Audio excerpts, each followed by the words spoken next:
Hello दोस्तों, आप सभी का स्वागत है आज की हमारी daily UP TET SST live class में। मुझे उम्मीद है कि आप सभी अपनी तैयारी पूरी लगन और अनुशासन के साथ कर रहे होंगे। तो दोस्तों, यूपी टेट में सफलता केवल किताबें पढ़ने से नहीं बल्कि बार बार प्रश्नों का अभ्यास करने से मिलती है। बहुत सारे अभ्यर्थी पूरा सिलेबस पढ़ लेते हैं लेकिन प्रश्नों की प्रैक्टिस न होने के कारण परीक्षा में अच्छे अंक नहीं ला पाते हैं। यही कारण है कि हमारी डेली एमसीक्यू क्लास आपकी तैयारी का एक महत्वपूर्ण हिस्सा है। आज हम एसएसटी के 50 महत्वपूर्ण प्रश्नों का अभ्यास करेंगे और इन प्रश्नों में शामिल होगा इतिहास, भूगोल, नागरिक शास्त्र और अर्थशास्त्र के कुछ ऐसे टॉपिक जहां से परीक्षा में बार-बार प्रश्न पूछे जाते हैं। आप इन प्रश्नों को ध्यान से समझते हैं तो न केवल आपको रिवीजन होगा बल्कि नए तथ्य भी सीखने को मिलेंगे। क्लास शुरू करने से पहले जो कि दोस्तों कमेंट बॉक्स में अपनी उपस्थिति दर्ज कर दीजिए और बताइए कि आप किस जिले से हैं। साथ ही हर प्रश्न का उत्तर पहले स्वयं सोचिए, फिर सीखने का सबसे अच्छा तरीका प्रयास करना होता है। तो चलिए, आप सब रेडी हो जाइए, हम अपना पहले क्वेश्चन के साथ आज की क्लास शुरू करते हैं। तो देखिए, आप सबके सामने सबसे पहला प्रश्न है जो कि हिस्ट्री का है।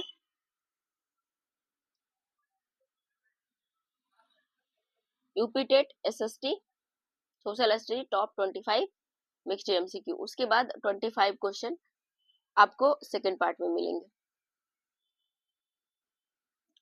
तो मौर्य वंश का अंतिम शासक कौन था जिसने मगध पर राज किया था?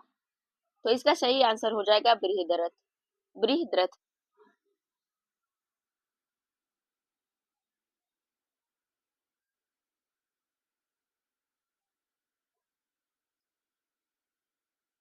अगला प्रश्न है कि भारतीय संविधान के किस अनुच्छेद के तहत वित्त आयोग फाइनेंस कमीशन का गठन किया गया था?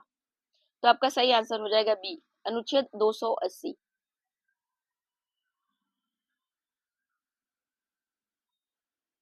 वायुमंडल की किस परत में मौसम संबंधी सभी घटनाएं जैसे बादल, वर्षा आदि घटित होती हैं? आपका सही आंसर हो जाएगा क्षोभ मंडल।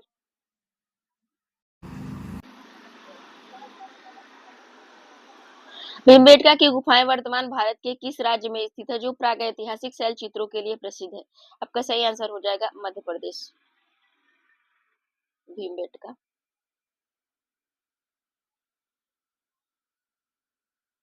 एमपी।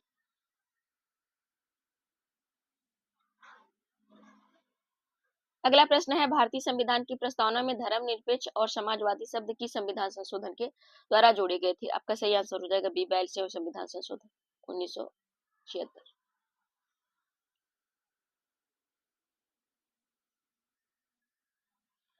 अगला प्रश्न है वायु की गति विंड स्पीड को मापने के लिए निम्नलिखित में से किस उपकरण का उपयोग किया जाता है? आपका सही हो जाएगा एनेमोमीटर। एनेमोमीटर सी।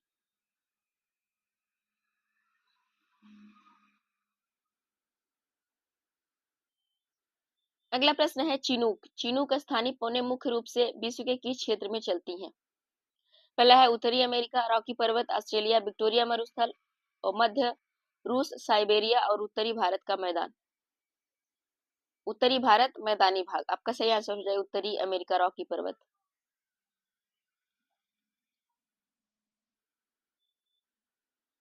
प्रसिद्ध गायत्री मंत्र का उल्लेख ऋग्वेद के किस मंडल में मिलता है? आपका सही आंसर हो जाएगा तृतीय मंडल। अगला प्रश्न है आप सबके सामने, भारत में स्थानीय स्वशासन लोकल सेल्फ गवर्नमेंट का जनक किसे माना जाता है? पहला लॉर्ड कर्जन, दूसरा Lord Mountbatten, Lord Ripon, Lord Dalhousie. आपका सही आंसर हो जाएगा लॉर्ड रिपन सी। अगला प्रश्न है क्षेत्रफल की दृष्टि से भारत का विश्व में कौन सा स्थान है? आपका सही आंसर हो जाएगा 7वां।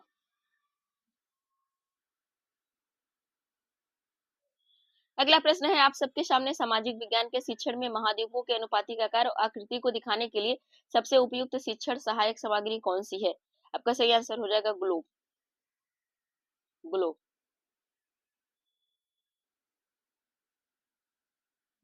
अगला प्रश्न है आप सबके सामने, गुप्त वंश का वह कौन सा शासक था जिसने भारत का नेपोलियन कहा जाता था? गुप्त वंश का वह कौन सा शासक था जिसे भारत का नेपोलियन कहा जाता है? आपका सही आंसर हो जाएगा, पहले यहाँ पे श्रीगुप्त है, चंद्रगुप्त प्रथम है, समुद्रगुप्त है, स्कंदगुप्त है। आपका सही आंसर हो जाएगा समुद्रगुप्त। भारत के सर्वोच्च न्यायालय के मुख्य न्यायाधीश की नियुक्ति कौन करता है? आपका सही आंसर हो जाएगा सी, राष्ट्रपति।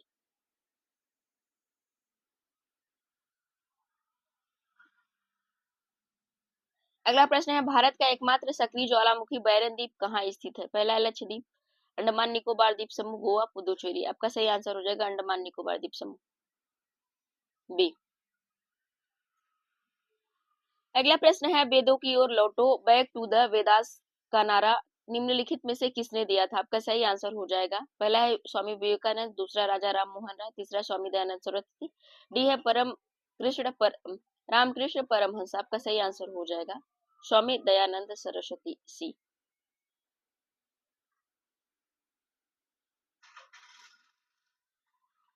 भारतीय संविधान का कौन सा भाग मौलिक अधिकारों से संबंधित है? आपका सही आंसर हो जाएगा बी, भाग 3।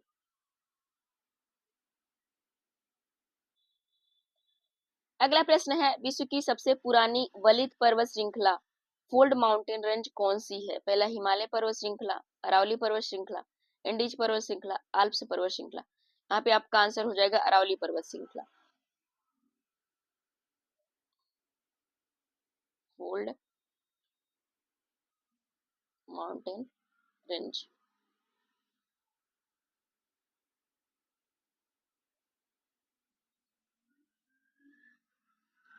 अगला प्रश्न है, दिल्ली सल्तनत के किस सुल्तान ने बाजार नियंत्रण नीति मार्केट कंट्रोल पॉलिसी को कड़ाई से लागू किया था? आपका सही आंसर हो जाएगा अलाउद्दीन खिलजी।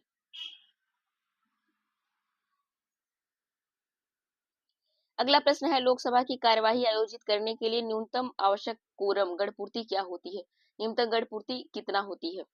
पहला है कुल सदस्यों का 1/5 भाग, कुल सदस्यों का 1/10 भाग, कुल सदस्यों का 1/8 भाग, न्यूनतम 50 सदस्य। तो आपका सही आंसर हो जाएगा बी, कुल सदस्यों का 1/10 भाग।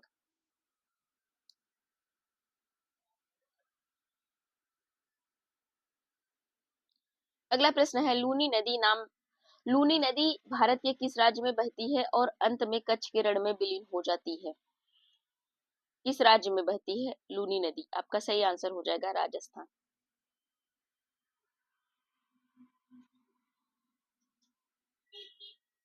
गौतम बुद्ध ने अपना प्रथम उपदेश धर्म चक्र परिवर्तन कहाँ दिया था? आपका सही आंसर हो जाएगा सारनाथ। अगला प्रश्न है, स्वतंत्र भारत के प्रथम भारतीय गवर्नर जनरल कौन थे? स्वतंत्र भारत के, पहला doctor Rajendra Prasad, Lord Mountbatten, चक्रवर्ती राजगोपालाचारी, जवाहरलाल नेहरू। तो यहाँ पे आपका जो सही आंसर हो जाएगा वह हो जाएगा चक्रवर्ती राजगोपालाचारी।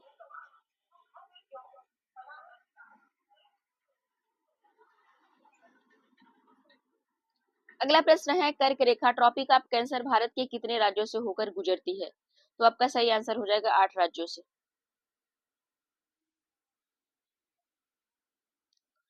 सन 1857 के विद्रोह के समय भारत का गवर्नर जनरल कौन था? पहला Lord Dalhousie, Lord Canning, Lord William Bentinck, Lord Ripon. आपका सही आंसर हो जाएगा B, Lord Canning.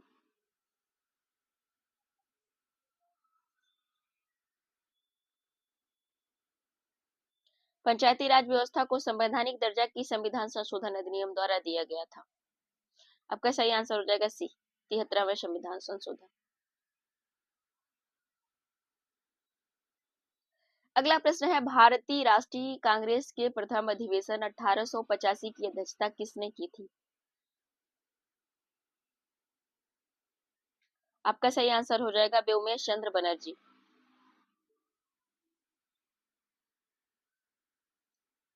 Silicon valley मुख्य रूप से किस उद्योग के लिए पूरे विश्व में प्रसिद्ध है? यहाँ पे है सूचना प्रौद्योगिकी, इंफॉर्मेशन टेक्नोलॉजी।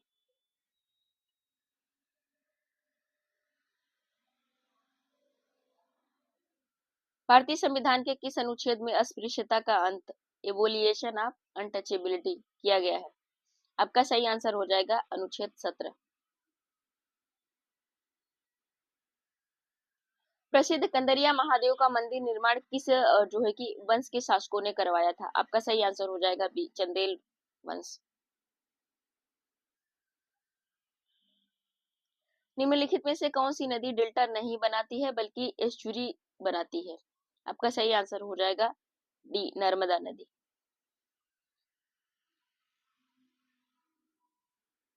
भारतीय संसद के उच्च सदन अपर हाउस को किस नाम से जाना जाता है? आपका सही आंसर हो जाएगा राज्यसभा। अगला प्रश्न है पानीपत का प्रथम युद्ध 1526 में किनके बीच लड़ा गया था? आपका सही आंसर हो जाएगा बाबर और इब्राहिम लोदी। ये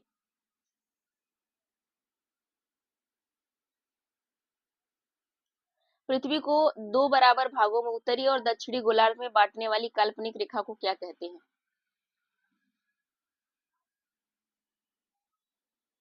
कर्क रेखा, मकर रेखा, भूमध्य रेखा और प्रधान मध्याह्न रेखा। आपका सही आंसर हो जाएगा भूमध्य रेखा, 0 डिग्री।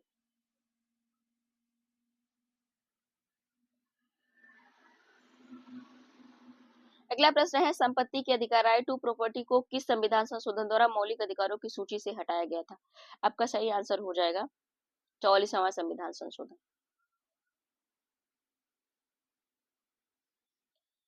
अगला प्रश्न है अकबरनामा और आईने अकबरी की रचना निम्नलिखित में से किसने की थी? आपका सही आंसर हो जाएगा अबुल फजल। अगला प्रश्न है भाखड़ा नांगल परियोजना किस नदी पर बनाई गई है जो भारत की सबसे बड़ी जल विद्युत परियोजनाओं में से एक है? आपका सही आंसर हो जाएगा बी, सतलज नदी। अगला प्रश्न है हमारे देश में राष्ट्रीय मतदाता दिवस नेशनल वोटर्स डे हर साल किस तारीख को मनाया जाता है? हर साल किस तारीख को मनाया जाता है? आपका सही आंसर हो जाएगा 25 जनवरी, सॉरी 25 जनवरी को।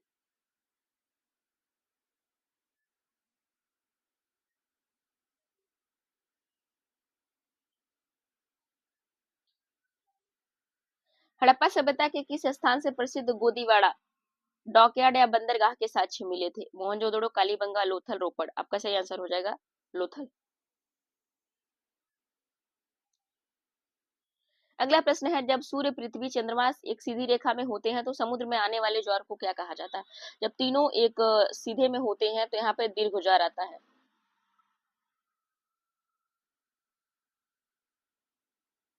अगला प्रश्न है गदर पार्टी की स्थापना 1913 में सैन फ्रांसिस्को अमेरिका में किसने की थी?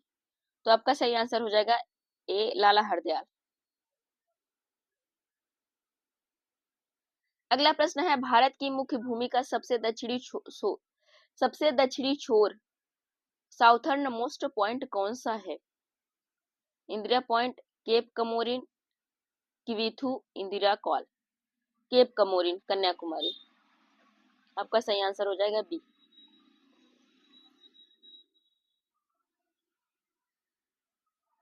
अगला प्रश्न है भारतीय संविधान का कौन सा अनुच्छेद समान नागरिक संहिता यूनिफॉर्म सिविल कोड से संबंधित है?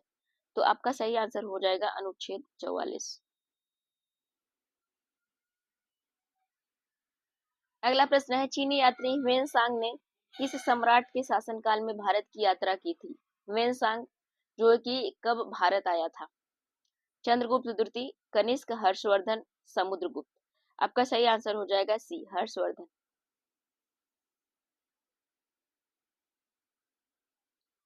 अगला प्रश्न है निम्नलिखित में से कौन सी ठंडी महासागरीय जलधारा है? कोल्ड ओशियन करंट है, gulf stream, Labrador, Kuroshio, Brazil. आपका सही आंसर हो जाएगा लेब्राडोर। लेब्राडोर जो है कि यह ठंडी जलधारा है।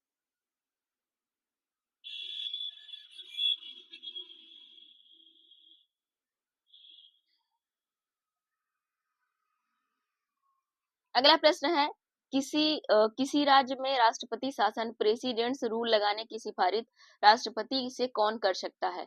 किसी राज्य में राष्ट्रपति शासन अगर लगाने की सिफारिश है राष्ट्रपति से ऐसी सिफारिश कौन करता है?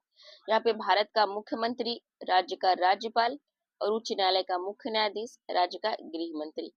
तो यहाँ पे सही आंसर हो जाएगा बी, राज्य का राज्यपाल।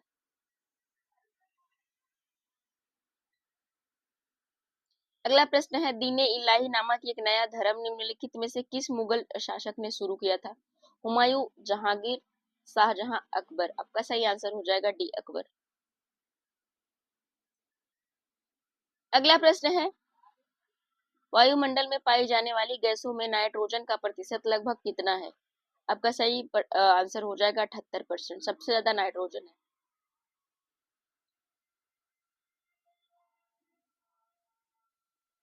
अगला प्रश्न है भारत में मौलिक अधिकारों की रक्षा भारत में मौलिक अधिकारों की रक्षा के लिए रीट जारी करने का अधिकार किसे प्राप्त होता है? यहाँ पे हो जाएगा सर्वोच्च न्यायालय और उच्च न्यायालय दोनों को।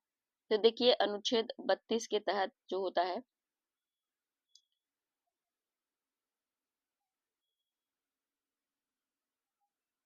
दोनों को रीट जारी करने का अधिकार प्राप्त होता है।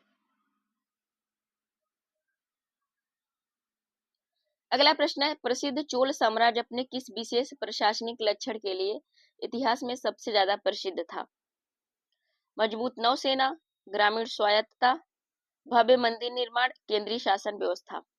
ग्रामीण स्वायत्तता, ग्राम प्रशासन। आपका सही आंसर हो जाएगा बी। आपका सही आंसर हो जाएगा बी।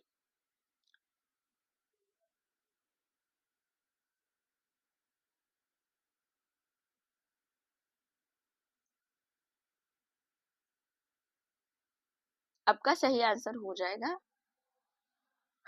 बी। तो दोस्तों आज की एसएसटी की एमसीक्यू क्लास यहीं समाप्त होती है। उम्मीद है कि आज के सभी प्रश्नों ने आपकी तैयारी को और मजबूत किया होगा। याद रखिए, शिक्षक भर्ती परीक्षाओं में सफलता किसी एक दिन से मेहनत से नहीं बल्कि रोज निरंतर प्रैक्टिस और रिवीजन करने से मिलती है। आज जिन प्रश्नों में आपसे गलती हुई है उन्हें एक बार फिर से नोट कर लीजिए, उनका रिवीजन अवश्य कीजिए, क्योंकि परीक्षा में वही प्रश्न सबसे अधिक अंक दिलाते हैं जिनमें हम पहले गलती कर चुके हैं, बाद में उन्हें सुधार लेते हैं।